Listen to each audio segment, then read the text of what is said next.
Hey everyone, welcome back to my channel. My name is Gaurav and today we will be talking about something that is absolutely critical for your device security. That is secure boot.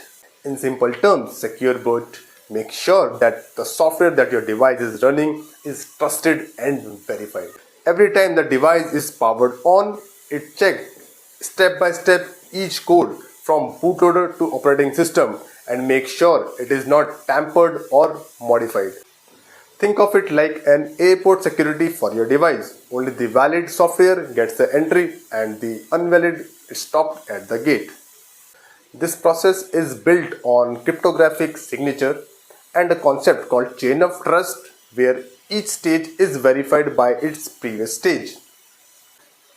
It is widely used in the modern system from IoT devices, laptop to server and makes sure that the device is free from the malware and every time it boots safe. Let's deep dive into its depth, how it actually works step by step. First let's try to understand how in general an embedded Linux board boot up without secure boot. So when any embedded board is powered on, the first piece of code the CPU runs is the ROM code. And this ROM code is maintained by the SoC manufacturer and which is independent of the software. By this I mean this piece of code is not readable and it is also not even debugged using JTAG, so the developer cannot see the code of the ROM code. So this is, as I said, maintained by the SoC manufacturer, which cannot be debugged, right? So next, then the ROM code loads the initial bootloader into the external RAM, and this initial bootloader boots the secondary bootloader. So secondary bootloader then loads the kernel, and the kernel loads the root file system and followed by the application.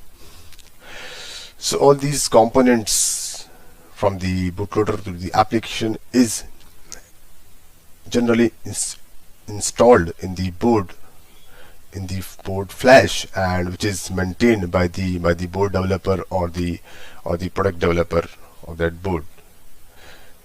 Okay, so now the point is, suppose if we launch our embedded board with this unsecured binaries, then there can be a possibility that the hacker can modify these binaries or tamper these binaries and replace their own application. So like the possible cases can be like someone can replace or modify the flash and then install their own flash with its different software. So then the board will load the software that is present in the hacker's flash.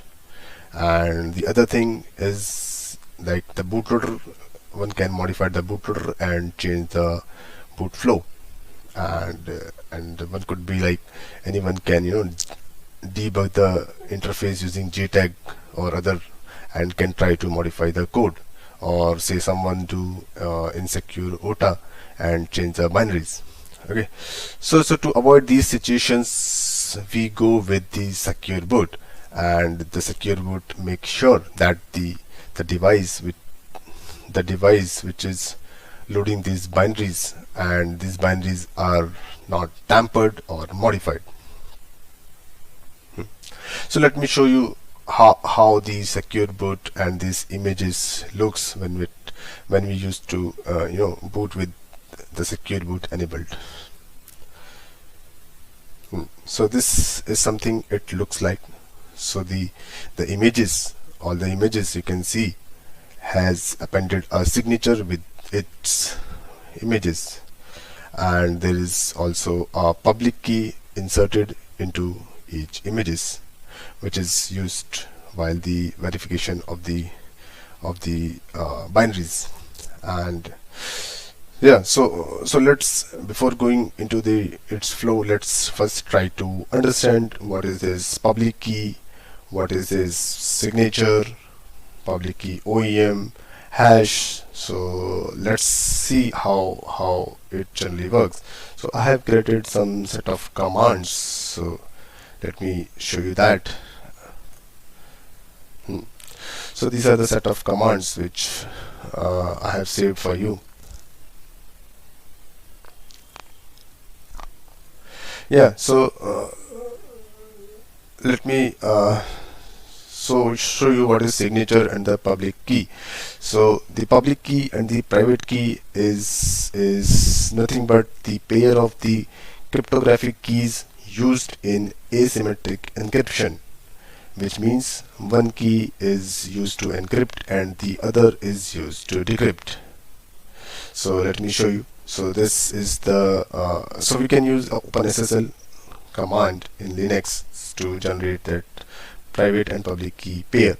So this is the command. So let me just go to temp. So I have created already. Let me delete these files for you.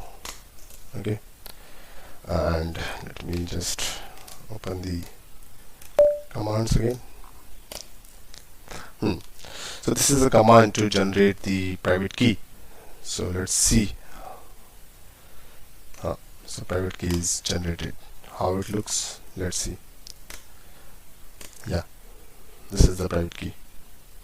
Okay, so now out of this private key we have to create the public key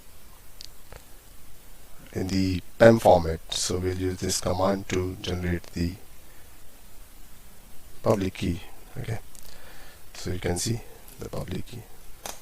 Yeah, so now we have generated this public and private key pair, and this will be used to encrypt or decrypt and verify the signature that we will see in further time.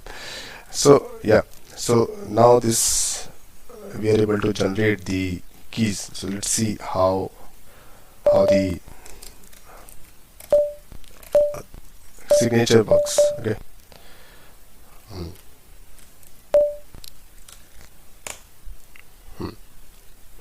So suppose we have a binary. So this is, suppose we have a IBL binary or SBL binary, and we want to sign that binary.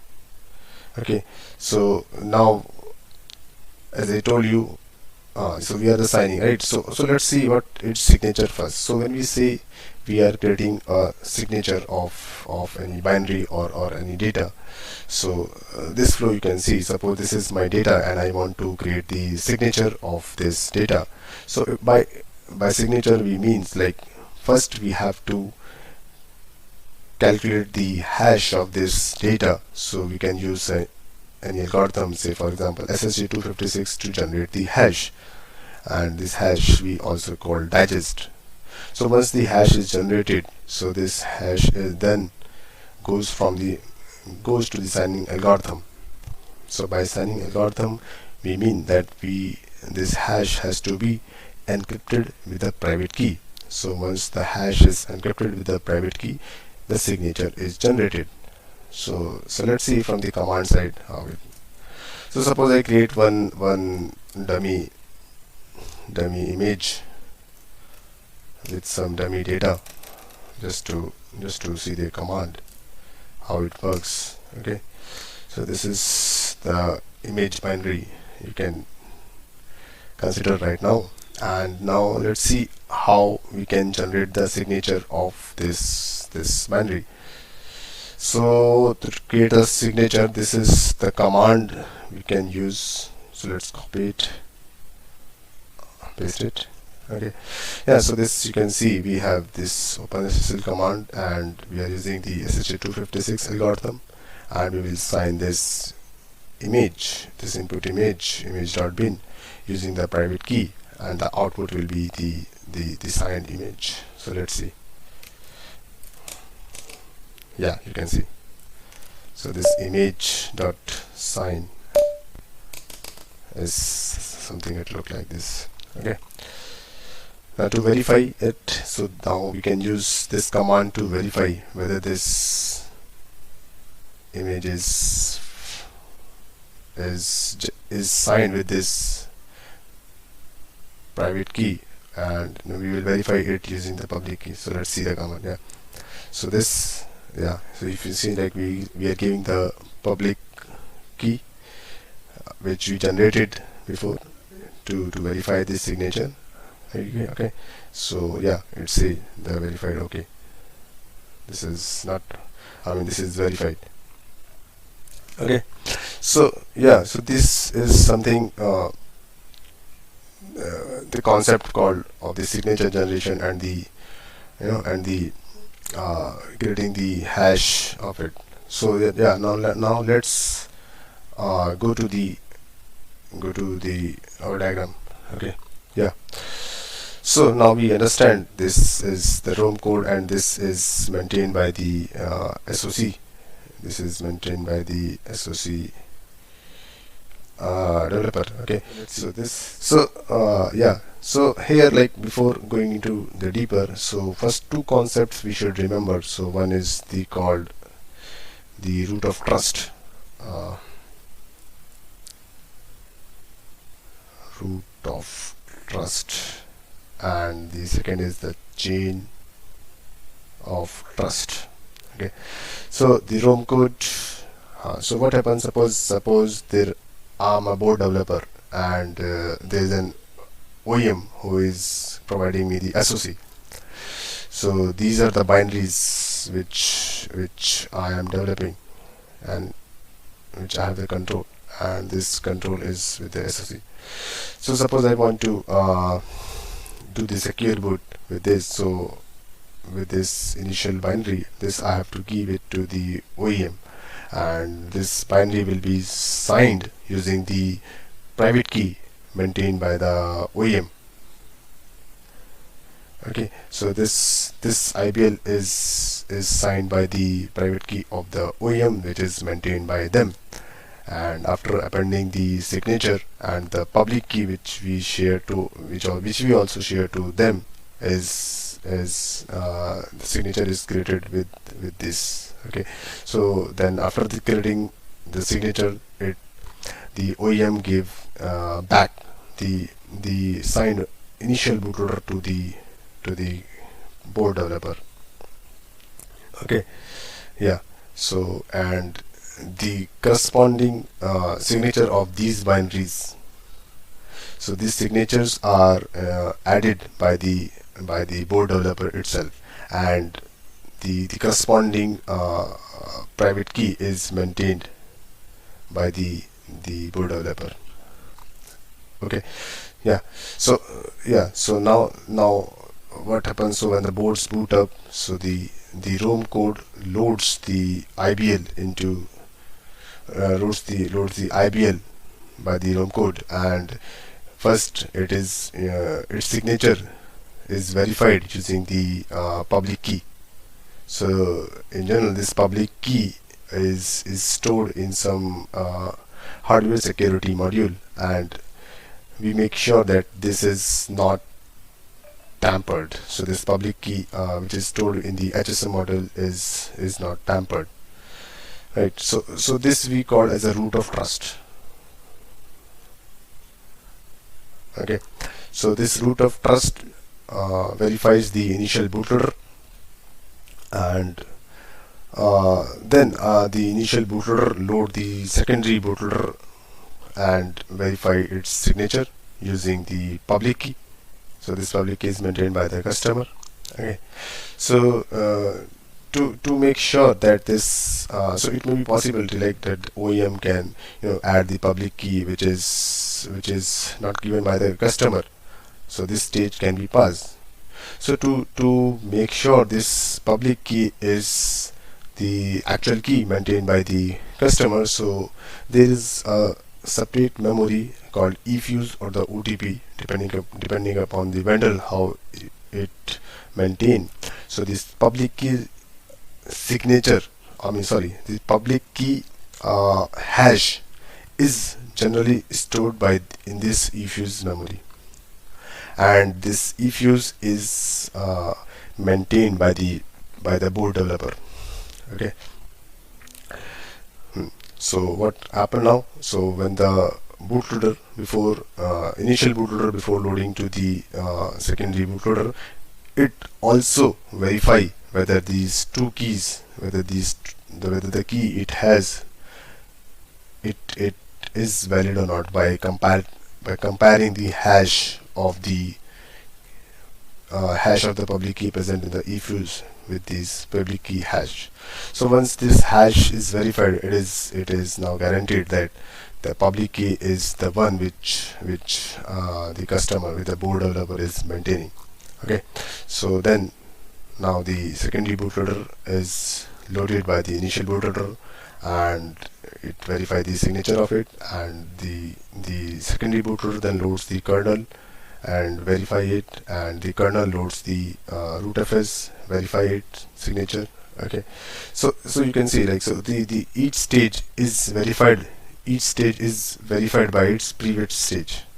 Okay, so this concept is called chain of trust. Okay. Yeah, so this way, when the board boot up with a secure boot, it is now we can guarantee, like, the board is booting the application which the board developer has manufactured, and it is a valid image that is run. Yeah, so that's about the secure boot. Hope you understand it, and yeah, I will get back to you with some more different technical topics for the time.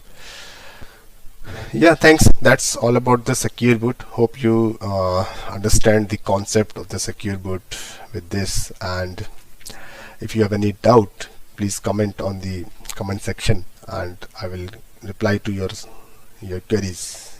Right. Okay, keep watching my channel for more such video, and please subscribe. Thank you.